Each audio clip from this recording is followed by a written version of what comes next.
monsters have always been here, watching from the shadows. And when we were at our weakest, they came out into the light. We feared for our lives, but we should have feared for our souls instead. The vampires didn't come to kill us. No, they came to rule. To turn us into mindless, docile cattle. Not me, though. They tried to change me into one of them. But I became something else instead.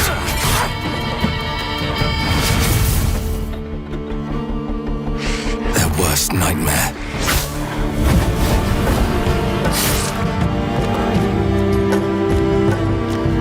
A dawnvalker. Trapped between the two worlds. Fighting to even the score. Fighting to understand the evil behind it all. He is out there watching, seeping into you, growing.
Must be here somewhere.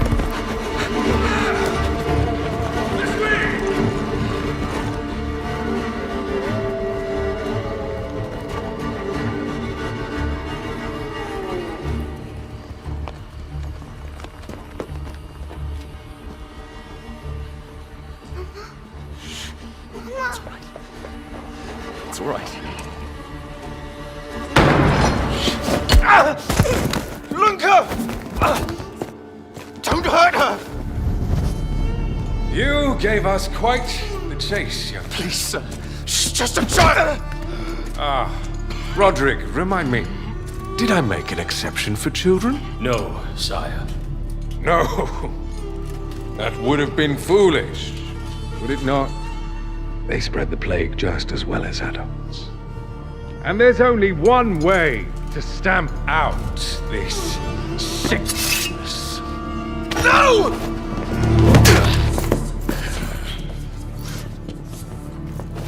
Not just a runner, but a fighter, too. Had we met under a different moon, things might have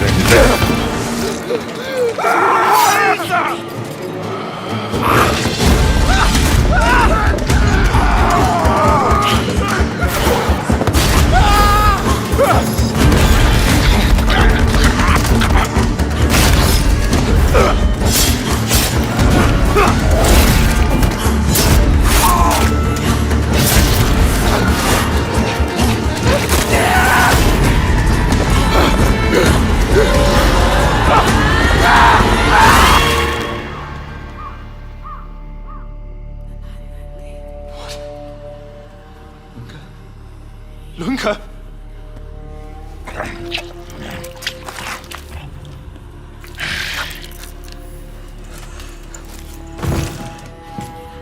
My sister.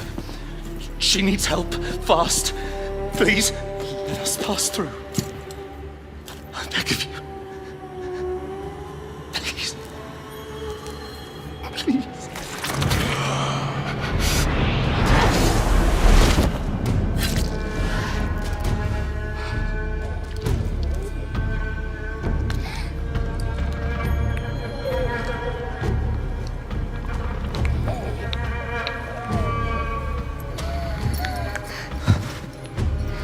I don't... How? I am life. I am death. I am everything in between. I have been watching your little valley. Pestilence, famine, killing. Blood spilt carelessly, like water. Things will be different now.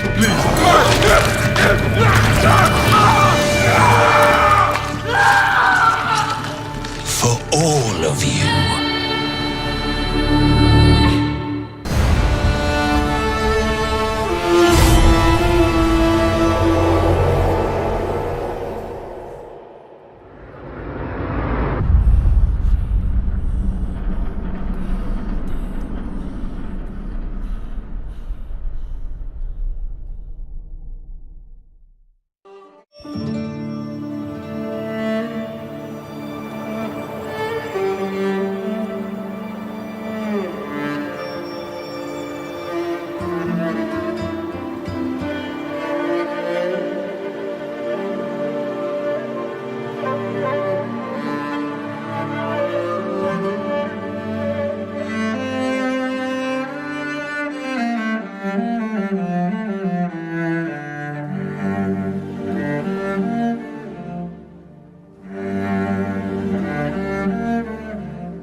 I decided to open the Rebels company because I felt that there is a huge space for innovation and for evolution in the open world RPGs.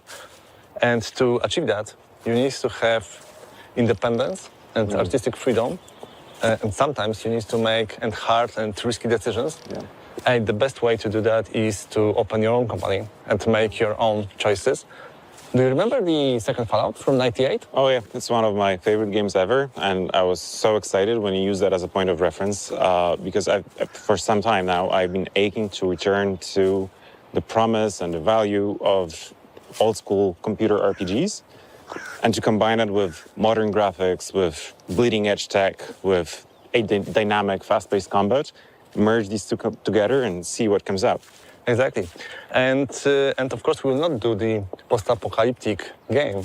But what was really interesting in the second Fallout is the freedom. You could do there whatever you want. You exit the vault, you have the clear goal in front of you. Yeah. You don't have main quest which telling you, okay, right now do that, next do that. You just like, shape your own main story and you build your own experience. And this is like the total freedom in the games. Yeah, and as a writer, this is something that excites me about the games the most. The choices, the freedom, non-linearities, and I think this is something that's truly unique to video games. Like, you can't emulate that in any other medium. So I'm so glad that we are making a game that sets out to explore that space and see what new is to be done there. So that's great. Also, if you will add to that the sense of urgency, the time, which actually is not really explored in the video games, and day and night loop, it would be really interesting because it will make the game different. Yeah, no, I get that because the sense of urgency is so important in the context of open world RPGs where players can become distracted and kind of get away from the main story. So finding a way to make sure that they remain invested, that they remain at the edge of their seats is so important, and I think it's something that's lacking from the games in that niche. And if you will add to that the hero, who have the different loop at the day and different loop at the night, it makes the game really unique.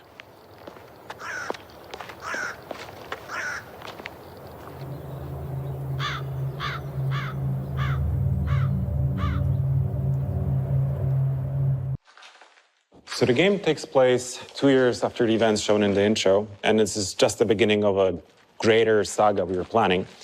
So we get to meet the character at the beginning of his adventure, which I think is really cool.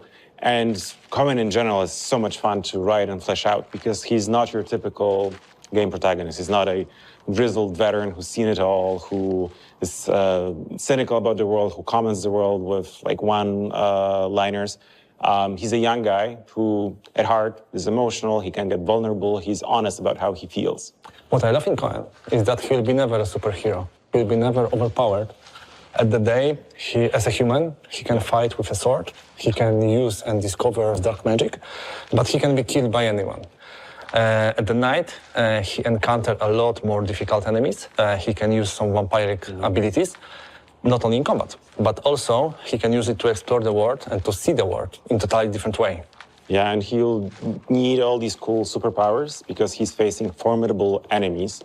This clique of vampires who decided to take over the world, turn it upside down, and set the rules. And they are led by this super old and immensely powerful vampire called Brensis. Our game is set in 14th century Europe, and it's a world in deep crisis. First, the continent has been ravaged by the plague, then wars, and now famine. And all the while, vampires have been watching from the shadows, waiting for the perfect moment to strike. And finally, when humanity is at its lowest, they come out of the shadows, they overthrow the feudal lords, and they move into their castles.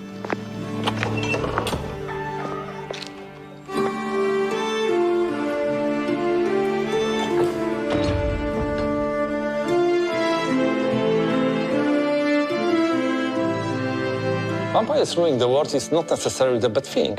Feudal lords in that time killed the whole villages to prevent, the plague. And the vampires, they defend Cohen and his sister. They even healed Lunka. And, I know that people need to pay taxes in blood, but it's not a huge cost of safe and good life. Well, to that I'd say that vampires' favors are uncertain. And sure, they protect the people of the valley where the game takes place, but they see them as cattle. So they protect them to then lead them and ultimately kill them. And the blood tax you mentioned, it's taken from everyone, the frail, the weak, the old. Each week they have to convene at the church for a blood mass. So for some people, that's deeply traumatizing or might even end up in them dying. So in the end, I'd say the balance is more or less equal. And that's something that I actually really like about our setting, this world, that nothing is simple. Nothing is just black or just white. and you have to decide for yourself, like, what do I think is the right choice? What is the path I want to take, and what is the path I want to avoid? And ultimately, Cohen's family ends up in the dungeons of the Vampire Lord. And even as Cohen is trying to free them, he will meet people who still support the regime. It's even more challenging for players because Cohen has only 30 days and 30 nights to save his family. In most games, sandbox means gameplay freedom. In our, it means narrative freedom. We don't think about the quest like the main quest or the side quest. We just have quests. Players will craft their experience through the game by themselves, and nobody will have the same, you know. And we call it narrative sandbox. Yeah, that's something that really excites me, because that means that no two playthroughs will be identical. That each player will have a unique experience. And that's the true magic of video games, and that's why I love making them. Welcome back, everybody, and I hope you agree that that was worth the wait. Now, the best news is that we are just getting started tonight. And first things first, Dominika, that trailer. I know, right? And for our Polish community out there, good news, we will be dropping the Polish version of the trailer with Polish dubbing on our social media channels right after the stream, so keep an eye on them. I think a lot of people are going to want to rewatch that trailer, so I bet that they're really, really happy. But we've got a lot to unpack here, right? So you mentioned before that the trailer actually serves as the intro to the game. Yeah. So everything that we all just saw, that happens before the game starts? Yeah, so the cinematic that takes place 2 years before the events from the game. So 2 years before Cohen, our main protagonist, becomes a dawnwalker. Okay. So you can see that in the CGI, he's still very young, he's very, inexperienced. You see that innocence in him, right? But that will need to change. The world is going to change drastically for him. He will need to grow up, he'll need to mature a bit. So you will see that in the other game assets, he looks a bit differently. I did wonder why he looked so much younger. Clearly, Cohen has had a rough couple of years. I can't wait to work out what happened in between. I think it's going to be pretty exciting. Now, but we didn't just meet Cohen, right? We met his younger sister, Lunka, as well. But in the video we just saw, Conrad mentioned that she was healed. So does that mean she wasn't turned into a vampire then? No, Lunka was indeed healed from the plague, the Black Death, by Brancis, this old vampire, leader of the vampire clique. And turning humans into vampires works a bit differently in our game. But we actually have another duo of devs who are going to talk about it in a moment. Okay, well then I won't steal their thunder. I'll let them explain it. But I guess what I should ask is, who or what is a Dawnwalker then? That is such a loaded question, so many layers to it, honestly. Okay, but so the basic premise is like this. Dawnwalkers look like humans during the day, but they turn into vampires after dusk. But they're not actually humans, and they're not actually vampires. They are something in between. Okay, very mysterious. I love it. Now, Dawnwalker itself, it's a brand new IP, right?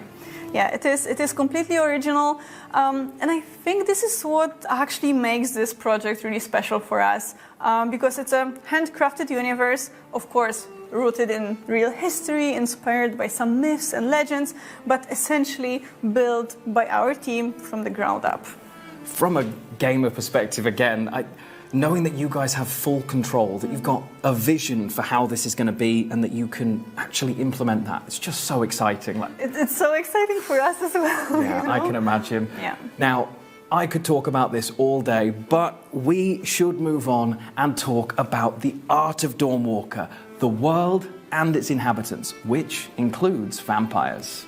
Yes, and we will meet with our art director, Bartłomiej Gaweł, and our environment artist, Adam Payet. And we're also going to hear more about the characters and narrative design as well, right? Yes, and for that we will meet with our writer, Ariana Sierkiewicz, and our creative director, Mateusz Tomaszkiewicz. Take it away, guys.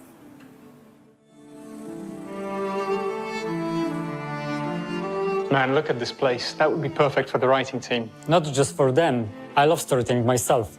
Since I can remember, telling stories through images is what I love to do. Yeah. So When I received the first script for the Dawnwalker, I fell in love with it right away. I think for me, what got me was the concept art when I first saw those Carpathian villages hugging the mountain slopes, the valleys, forests, and then also the muddy streets of Svartrau and the long shadow of the cathedral. It all felt very authentic, muddy, and also very familiar, homely, and, well, Eastern European. Not just Eastern Europe. No, yeah. It's a mix of predominantly Romanian motifs with broader influences of Balkan cultures. It gave us a freedom of creation. It's a vast range of inspiration from Polish log houses to Ukrainian or Balkan clothing to Romanian defensive churches. That variety and that broad spectrum was also interesting to get because I never thought as an environment artist I would have to learn in Romanian how to Google specific museums just to get the references. On the other hand, we also set a boundary for ourselves, and that boundary is a time period of inspiration ranging from the 13th to 15th century. And this is meant to ensure the visual consistency of the work. Yeah, and that is also quite a challenge to make sure that what you create is authentic, grounded, and has a real sense of place, but at the same time isn't just a picture and invites exploration and promotes that gameplay. I wanted to see how far we could push realism so that players truly feel part of the narrative. But this is not a simulation of medieval life. Not at all. Realism can be boring, and we wanted to create something exciting.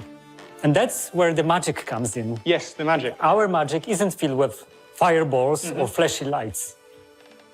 Yeah, it's probably even more interesting to get right than the realism part of it, because when a quest brief comes through and the magic is manifested by, I don't know, birds flying in the sky in a strange formation or the northern lights not being in the north, it really makes you rethink the whole location and how it should come together to marry those two aspects. Our magic is also serious and it's closer to paranormal phenomena than to traditional spellcasting. It's like the X-Files set in the Middle Ages, all deeply rooted in the history of the Dawnwalker world. Yeah, and I think it's the weather and the lighting system that do majority of the heavy lifting to take a location and really push it one notch above realism to give it a slightly off feeling. I think my favorite location for that is the cathedral. During the daytime, it's that monument to Gothic architecture with people bustling around. And then as soon as the sun starts setting in and the streets clear, the fog starts setting in, and it becomes a completely transformed, different area, very spooky, almost liminal, cemetery-like space. And that was also a very early and conscious choice on our part. We wanted the world to be a different place after the sun sets.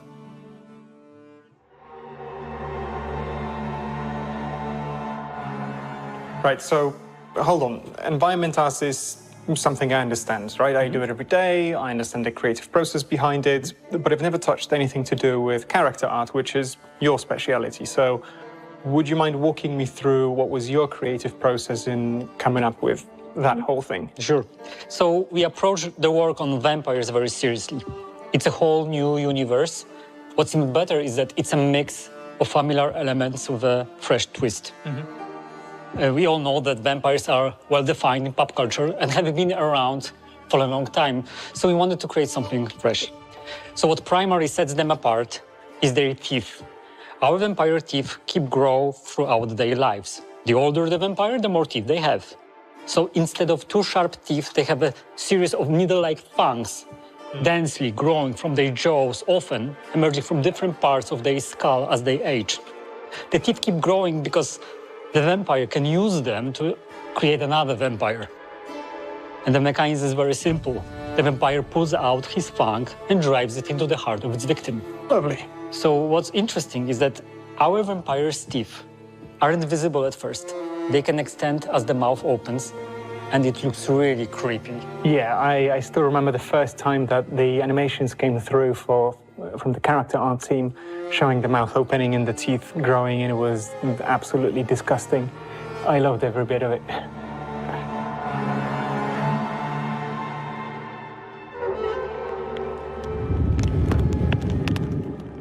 So Cohen's Argyria, the silver poisoning he got when he was working in the mines, is both a blessing and a curse. Because on one hand, it weakens him. On the other hand, it protects him from becoming a vampire fully. So, he gets to traverse both worlds, both the world of humanity and the world of the creatures of the night. Yeah, well, he was kind of used to dealing with the vampires since it's been like a couple years since Francis took over. Now he has to find a way to deal with things like undead lurking in ancient tombs that should have remained closed, kobolds that used to only prey on miners going way too deep into the mines, or even Uriashes, who used to live high up in the mountains, secluded, and now they are in Francis's troops. Yeah, and they are vastly different. Oh yeah, they all have their own separate cultures, and well, if you want to deal with them, I would kinda like to you should get to know them a bit, or else you might get tricked, because they all have their own goals, aspirations, now that they came out of the shadows in Francis's wake. It's a source of a lot of tension, right? Yeah, there's a lot of tension. Some of them can cooperate with humans, but mostly it's just new issues, new problems nobody had to deal with before. But I think this is great because all of that tension, all of these problems are great storytelling material for us, for building all of that content. For example, Francis, he had to normalize this thing for the humanity, convince everyone this is the new normal. Yeah. And the way he did this was, first of all, there was a lot of social turmoil. And on the other hand, a lot of deeply held religious beliefs. And he twisted them. He turned himself into this messianic figure. So, for example, he introduced these blood masses where he feeds a human vampire blood, right? And at the same time, they have these other things like punishing criminals with draining them dry. Yeah, but, well, some people actually liked it because once Francis came in, he set up a new order of things, he finally got down to business, and then he locked the valley off so that nobody can touch it, no outside influence can touch it. And, well, some others did not like it so much, and they began to reach into the depths of forgotten magic, occult, stuff like that. Yeah, so either way you look at it, the Vale Sangora will never be the same again. Not a chance. Well, that is a lot of world building, isn't it? Oh, absolutely. There are so many things we need to remember to make this into a cohesive whole. And at the same time, you have the challenges posed by the open world itself. Because, there is a risk of the content being formulaic or repetitive. We handcraft all of it, and we focus on telling these unique themes we really care about. Oh yeah, we want to talk about loss, about the meaning of family, about opposing tyranny, about trying to coexist with creatures you've never had to coexist with before. Well, but that would be difficult to do with just Cohen and Francis, right? Impossible, actually. We had to create a whole host of characters, and we really wanted to avoid having cardboard cutouts, without motivations, without backgrounds, goals, and ambitions. But, when you meet those characters, your goals and ambitions may overlap, and you befriend them, or it may be the opposite, and you go on a warpath with them. But, given the goal that you have ahead of you, it might be good to have some friends to go along with. Well, but you could go on your own, right? If you wanted. Well, yeah, you could just grab a sword and go storm the castle. Yeah. But, it might be wise to, for instance, find the rebel cell and try to dismantle Francis's rule with them. Or, I don't know, listen to what an agent from outside of Vale Sangora has to say. Which is exactly why I love how we structured the game, because we offer a lot of choice in which characters do you want to interact with, which you might want to skip altogether. And also on top of that, you have this layer of non-linearities where you can decide their fates, but also the fate of Cohen and his family. Yeah, and I really like that because it gives us so much replayability. You can always choose a different path. There's something else waiting there for you. Yeah, exactly. And also, on top of that, you get to find all these secrets of Vale Sangora and fill all the blanks and, explore the world. And yet another path might be lurking within that. Handcrafted content is all good and well. But on top of that, we also have a number of really cool gameplay systems that further feed into the narrative. Yeah, and speaking of feeding, my favorite one is the blood hunger. It lets me play a real vampire. I don't just have to drink blood to use my cool abilities in combat, but if I talk to someone without feeding first, I might just lose control and I might eat them. And it's not going to be just any random peasant that I won't care about. I can eat my best friend. And I will break my heart, and I will break my quests. Yeah, so you better keep him well fed. Yeah, definitely. Do you have a fave? Yeah, I really enjoy the ones that are revolving around Brensis, because it makes him this active antagonist. You know, this means that he will basically react to what Cohen is doing. He will pass these edicts that will hinder your path. So, for example, he might set up military checkpoints that will be on your way. That changes the world, right? Yeah, exactly. And also, you know, it's not just him running the show. It's also his 3 powerful vampire allies. Yeah, when I saw them in CGI, that was such a hype moment. Finally animated, voiced, and just loved it. Yeah, and on top of being cool characters, they also have their own spheres of influence, and you get to dismantle their organization step by step, making it simpler for you to confront Brensis and free your family. Well, when it comes to freeing your family, there is one more antagonist, that is time itself. Because every time you do something important in the game, when you complete an objective or you complete a quest, time moves forward. Yeah, but what I really like about this also is it's not like real time. You actually get to control how much of this resource you want to spend, right? Yeah, you have to manage it wisely, but if you just want to enjoy the view or just take a stroll, you can without stress. But once you get down to business, you have to do it smart. Yeah, so I think all of these things combined, handmade quests and the gameplay systems, create for this really fun, unique experience. Yeah, and you know what? I cannot wait to see what shenanigans players will get up to playing with those systems. I will be there watching it. Same.